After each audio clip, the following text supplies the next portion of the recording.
केंद्रीय मंत्री रामविलास पासवान को शनिवार को अंतिम विदाई दी गई।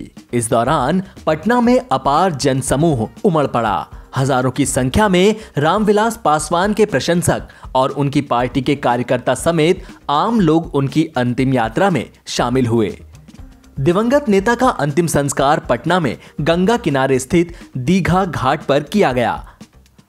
इससे पहले पक्ष विपक्ष के कई नेताओं ने रामविलास पासवान के पटना स्थित आवास पर आकर उन्हें श्रद्धांजलि अर्पित की और उनके अंतिम दर्शन किए।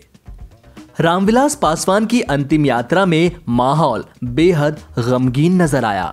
जब तक सूरज चांद रहेगा, रामविलास पासवान तेरा नाम रहेगा नारे के साथ साथ गूंजे धरती आसमान रामविलास पासवान के भी नारे लगाए गए। अंतिम यात्रा के दौरान एलजेपी के कुछ कार्यकर्ताओं ने ही यह भी नारा लगाया कि चिराग पासवान मत घबराना, तुम्हारे पीछे सारा जमाना। आपको बता दें कि केंद्रीय मंत्री रामविलास पासवान का गुरुवार रात निधन हो गया था। वे 74 वर्ष के थे और पिछले कुछ दिनों से काफी बीमार थे। उनके बेटे चिराग पासवान ने ट्वीट करके उनके निधन की जानकारी दी थी। पासवान के निधन की सूचना के बाद सियासी गलियारे में शोक की लहर दौड़ गई है। उनके सम्मान में राजकीय शोक की घोषणा की गई।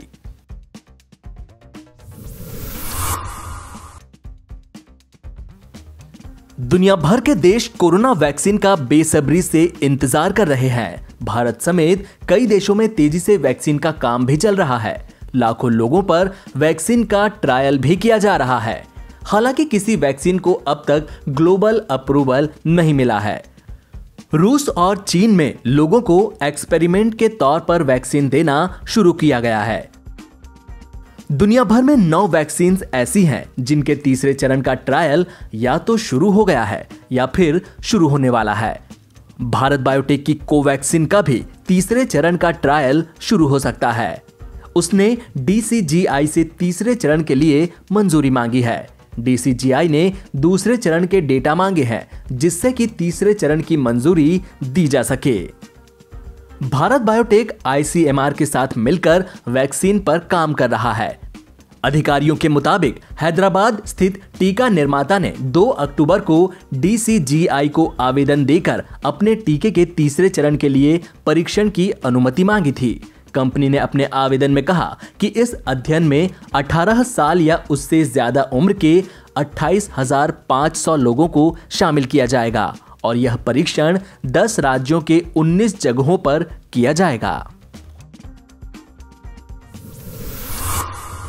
छत्तीसगढ़ के अंबिकापुर मेडिकल कॉलेज के कोविड आइसोलेशन वार्ड में भारी बारिश होने के बाद बाढ़ जलभराव हो गया। वहीं सिटी के मेयर अजय तिर्की ने सफाई देते हुए कहा कि ड्रेनेज सिस्टम नियमित रूप से पानी के प्रवाह को संभाल सकता है और बहुत व्यवस्थित रूप से काम कर रहा है, लेकिन भारी बारिश के कारण वार्ड थोड़ी देर के लिए भर गया था।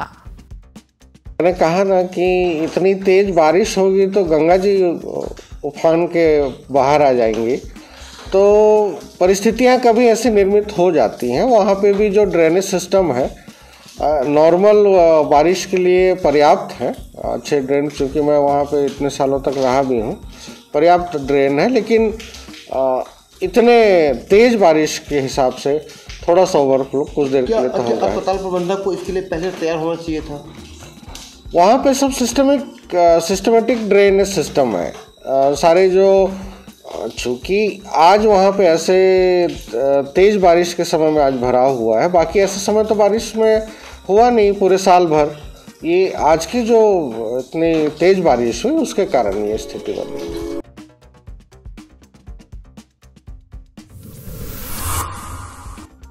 दिल्ली के हिंदू राव अस्पताल के रेजिडेंट डॉक्टर्स पिछले कुछ दिनों से वेतन न मिलने का आरोप लगाते हुए विरोध प्रदर्शन कर रहे हैं। हिंदू राव अस्पताल की स्थिति को देखते हुए दिल्ली सरकार ने MCD पर निशाना साधा। इस मामले में दिल्ली के स्वास्थ्य मंत्री सत्येंद्र जैन ने कहा, अगर MCD से कस्तूरबा अस्पताल और हिंदू राव अस्पताल नहीं चल रहा तो दिल्ली सरकार को सौंप दे, हम चला लेंगे और सैलरी दे देंगे। दिल्ली के हिंदूराव हॉस्पिटल में जो एमसीडी के द्वारा चलाया जाता है, वहाँ के डॉक्टर्स ने और स्टाफ ने स्ट्राइक के लिए नोटिस दिया है इनको। वहाँ पर कोविड पेशेंट्स हैं हिंदूराव हॉस्पिटल में, तो कोविड पेशेंट्स को हमने आदेश दिया है कि उनको शिफ्ट दिल्ली सरकार के अस्पतालों में शिफ्ट किया जाए, क्योंकि वहाँ पर संडे से हड़ताल की चांसेस हैं कि संडे से वो देखना बंद कर देंगे। मेरा एमसीडी को कहना है कि जो डॉक्टर्स हैं और स्टाफ हैं जो इतनी मेहनत कर रहे हैं, उनकी तनख्वाह ज़रूर दें, जल्द से जल्द दें। और अगर एमसीडी से, नॉर्थ एमसीडी से ये अस्पताल, कस्तूरबा हॉस्पिटल और हिंदूराव हॉस्पिटल, इन दोनों की सैलरी नहीं दी गई है, अगर उनसे नहीं चल रहे हैं तो दिल्ली सरकार को सौंप दें, हम चला लेंगे और हम सैलरी दे देंगे।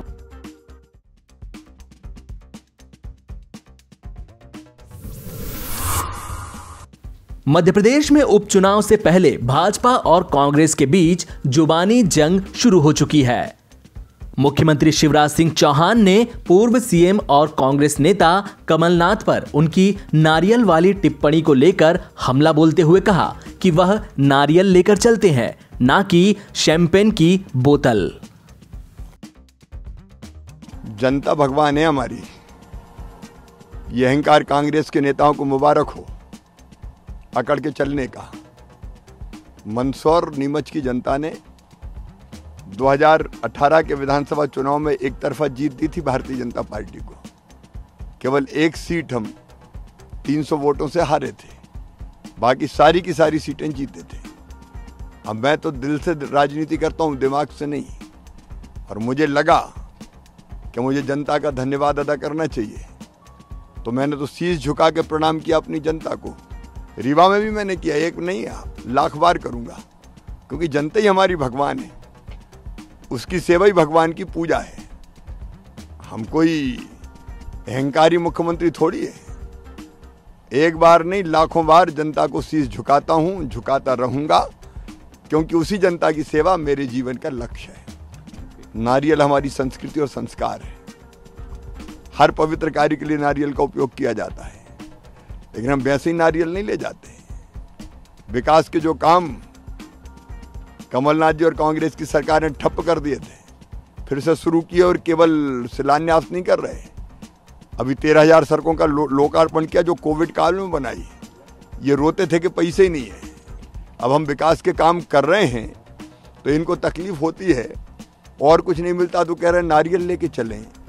और नारियल पवित्रता का प्रतीक है, भगवान की पूजा करते हैं तब हम नारियल चढ़ाते हैं। नारियल सेवा का प्रतीक है। अब नारियल ही लेके चलता हूँ, शैंपेन की बोतल लेके तो नहीं चलता।